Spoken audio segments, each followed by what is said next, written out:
On va évoquer maintenant cette étude YouGov pour AlixPartners qui nous en dit beaucoup sur le moral des Français.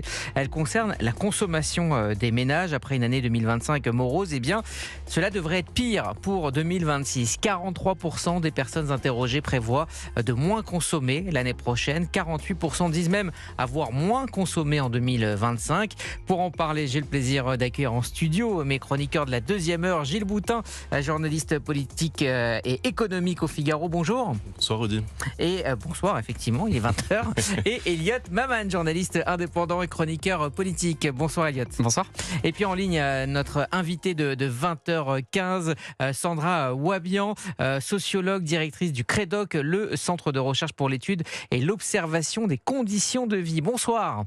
Bonsoir. Merci d'être avec nous en direct sur Europe 1. Alors dans cette étude qui a sondé plusieurs pays, la France affiche le pire score des 9 pays étudiés. Alors dans ces pays, il y a la Chine, l'Italie, le Royaume-Uni. Alors évidemment tous vont consommer moins, mais la France donc moins 43% donc de gens qui disent moins consommer. Est-ce que selon vous c'est une conséquence directe de l'instabilité politique que nous vivons actuellement, ou est-ce que c'est une incertitude plus large qui est liée à la situation internationale?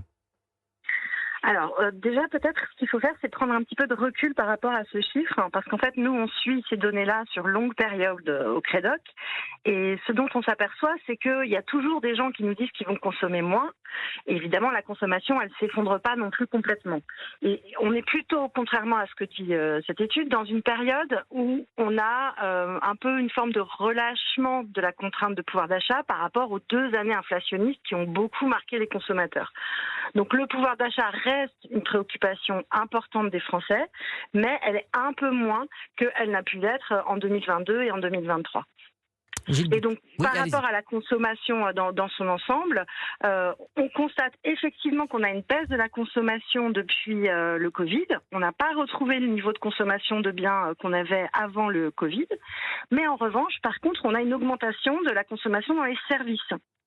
Donc, d'une certaine manière, on est aussi sur une économie qui se transforme et qui va aussi se dématérialiser. Donc, voilà, il faut peut-être relativiser un petit peu ce chiffre de 40% des gens qui disent qu'ils vont consommer moins. La baisse de la consommation qui est constatée, elle est de 4% entre 2019 et aujourd'hui.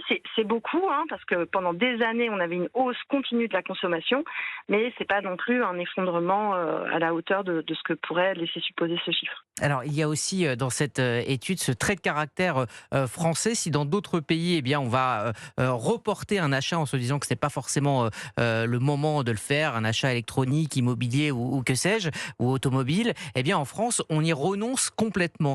Y renoncer, est-ce que cela veut dire qu'on considère l'avenir comme plus difficile en France qu'ailleurs ? Oui, alors pour le coup, effectivement, les Français se distinguent par un pessimisme assez fort sur plein de sujets. En fait, quand on les interroge sur leur propre situation personnelle, ils sont relativement positifs. Ils vont vous dire qu'ils sont plutôt heureux, plutôt intégrés, que globalement, en fait, personnellement, ça va pas si mal. Par contre, dès qu'on les interroge sur l'ensemble de la société française, là, ils ont une vision très noire. L'idée que économiquement, la situation se dégrade, que politiquement, la démocratie fonctionne pas bien, que la cohésion sociale est fragile. Donc, il y a vraiment une forme de pessimisme en France assez fort et qui peut s'expliquer par plusieurs facteurs. D'abord, il y a quand même le vieillissement de la population et on sait que globalement, on est sur un regard un petit peu moins positif par rapport à l'avenir quand on vieillit. Et puis, il y a aussi le fait qu'on est dans un pays mature et donc on a le sentiment que finalement la croissance, l'amélioration, le progrès, c'est derrière nous, qu'on est arrivé un peu en haut finalement de la situation à laquelle on pouvait aboutir et que devant nous ne nous attend que le déclassement, la dégradation des conditions de vie des jeunes, que ce soit pour des raisons climatiques, des raisons économiques, etc. Et bien sûr international en ce moment avec des inquiétudes fortes, notamment par rapport à la guerre. Gilles Boutin, est-ce que les Français ne croient plus au progrès ? Alors ce serait un peu péremptoire de l'affirmer ainsi. Je je partage cet avis plutôt sur le pessimisme. C'est-à-dire que je pense que le progrès fait encore partie de notre matrice collective. Simplement, on manque d'allant. Et ça se retrouve dans les comportements. Et surtout, il y a un paradoxe. Parce que si on regarde les données froides, la croissance, bon, elle n'est pas incroyable, mais elle aurait pu être pire au vu de tout ce que nous avait raconté ces mois récents. Elle se maintient, 0,9% de croissance cette année. C'est ce que nous dirait Emmanuel Macron 1%, demain soir. Je ne suis pas à la courroie de transmission du président. Non, mais il insistera là-dessus. Il insistera probablement là-dessus. Donc sans que ce soit des chiffres formidables, ils sont plutôt rassurants par rapport à ce à quoi on s'attendait. Toutes les institutions de prévision sont tombées dans le panneau et en fait, finalement, on est sur une continuité. Les prévisions d'il y a un an sont revenues. Alors comment expliquer que selon la dernière note de l'INSEE, 64% des Français estiment que la France se dirige vers de sombres perspectives à l'horizon 2026 ? Alors là, je pense que c'est à force d'entendre des discours anxiogènes autour de nos finances publiques, évidemment, de notre dette.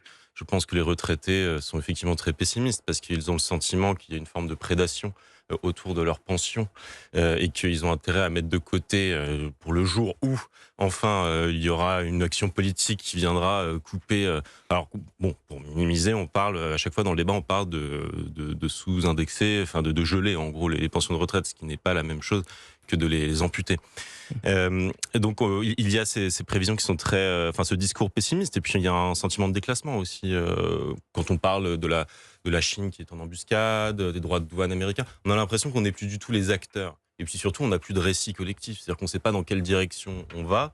On en est juste à vouloir boucler les fins de mois des comptes publics et rebelote l'année prochaine en attendant peut-être d'avoir une nouvelle majorité qui permettra d'avoir un projet collectif. Donc on est dans cette situation-là.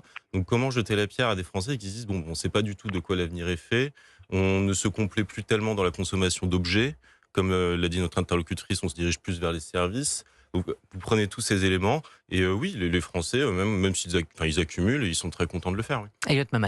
Oui, il y a une chose qui est assez intéressante, c'est cette dichotomie que l'on voit entre l'appréciation que les Français ont de leur vie personnelle et les espoirs, les motifs d'avenir qu'ils voient par rapport à leur nation, à l'économie de manière plus générale. C'est intéressant parce qu'on peut retrouver un peu cette même dichotomie, mais de manière inverse dans des pays à l'économie beaucoup plus prospère. Et je crois d'ailleurs que l'étude en question a une dimension internationale et comparatrice.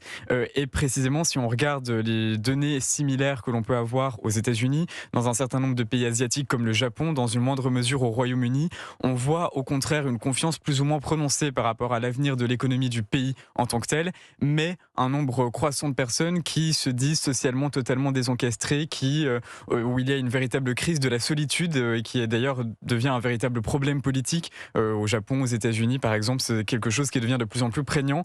Et en un sens, si l'on devait donc trouver un avantage au caractère extrêmement dispendieux, désordonné, gargantuesque dont on se plaint régulièrement de notre état social français, c'est tout de même de parvenir à conserver des individus qui sont plus ou moins intégrés dans la société française, parce que c'est vrai qu'on ne voit pas du tout ces phénomènes de désencastrement total d'un certain nombre de pans entiers de la population tels qu'on peut les voir dans d'autres économies beaucoup plus prospères. Alors Sandra Ouabian, Gilles Boutin parlait de l'épargne il y a un instant. Alors évidemment, certains Français ont énormément de mal à épargner et ne le font pas, tout simplement, mais d'autres ont énormément épargné. On parle de 6 400 milliards d'euros d'épargne actuellement en France. Le taux d'épargne atteint des records, près de 19% de revenus disponibles.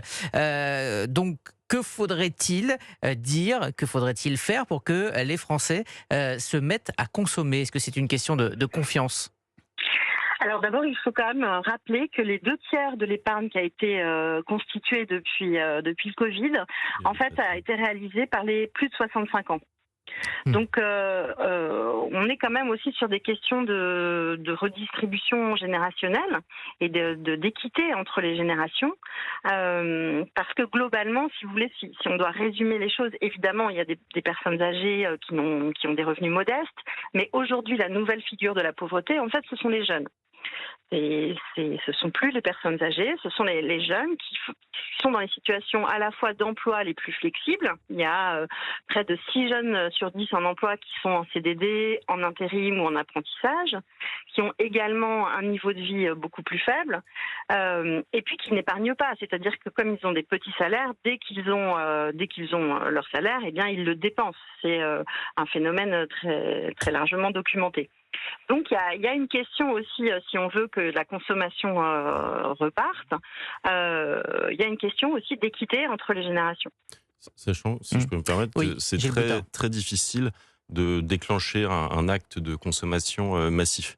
Il y a des réflexions qui existent et même des cas pratiques qui ont été mis en place, notamment en Allemagne, où à 2 reprises, les autorités ont annoncé avec 6 mois ou 1 an d'avance une hausse de 1 ou 2 points de la TVA.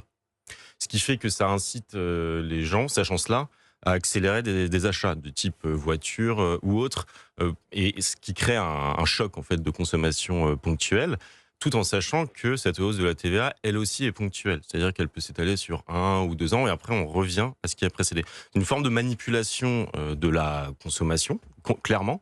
Mais On sait qu'en France, les mesures exceptionnelles demeurent généralement. alors ça, c'est un travers national, effectivement. Je suis entièrement d'accord. Le temporaire a tendance à rester permanent. Mais en tout cas, c'est pour dire que ça phosphore un petit peu dans les esprits des économistes pour identifier des moyens autres que coercitifs. Parce qu'on ne va pas non plus... Enfin, il n'est pas souhaitable de tomber dans un état où l'on puiserait de manière violente dans l'épargne des gens. Donc c'est un type de possibilité. Maintenant, oui, ça amène des réflexions sur les priorités. C'est-à-dire, est-ce qu'il faut réindexer systématiquement les pensions de retraite, typiquement? Selon moi, c'est un faux débat. C'est-à-dire que, enfin, ou plutôt c'est un débat fallacieux, parce que tout le monde a crié des cris d'orfraie lorsqu'il en a été question dans le débat budgétaire, mais ça a déjà été fait sous François Hollande, qui était socialiste, et personne ne s'en est plaint, personne ne s'en souvient même. Donc c'est simplement qu'on est dans un contexte où tout le monde est crispé, tout le monde se sent attaqué, et ce sujet de la désindexation arrive dans un moment d'inflation minime. Donc en fait, l'impact, et surtout si ça ne concerne que les retraités les plus aisés, c'est indolore, puisque c'est une épargne à laquelle ils ne touchent pas. Alors, effectivement, la vraie question, c'est peut-être celle du pouvoir d'achat. D'ailleurs, 43% des Français disent que c'est leur préoccupation principale devant la sécurité et l'insécurité. Sandra Ouabian, c'est peut-être là la clé, c'est de donner aux Français le sentiment d'avoir du pouvoir d'achat et d'avoir un peu de marge de manœuvre. Oui, et alors pour faire ça, en fait, un des leviers dont on parle assez peu, c'est la question du logement. Parce qu'en fait, ce qui explique majoritairement cette crispation autour du pouvoir d'achat, c'est le fait que les prix de l'immobilier ont explosé, et donc les gens ne peuvent plus accéder à la propriété, en tout cas les classes moyennes, et ont des revenus qui sont complètement contraints par ces dépenses préengagées. Et donc dès qu'il y a une difficulté, que ce soit une augmentation des prix ou des difficultés professionnelles ou autres, eh bien ils n'ont plus aucune marge de manœuvre. Donc en fait, on parle beaucoup des questions de TVA, etc., mais finalement un des leviers pour vraiment améliorer les conditions de vie de la population, ce serait de travailler sur l'accès au logement plus accessible. Merci Sandra Ouabian. Je rappelle que vous êtes sociologue, directrice du CREDOC, le Centre de recherche pour l'étude et l'observation des conditions de vie. Merci d'avoir été avec nous ce soir pour nous éclairer et puis pour apporter un peu de nuance effectivement à cette étude et à cette mauvaise humeur des Français.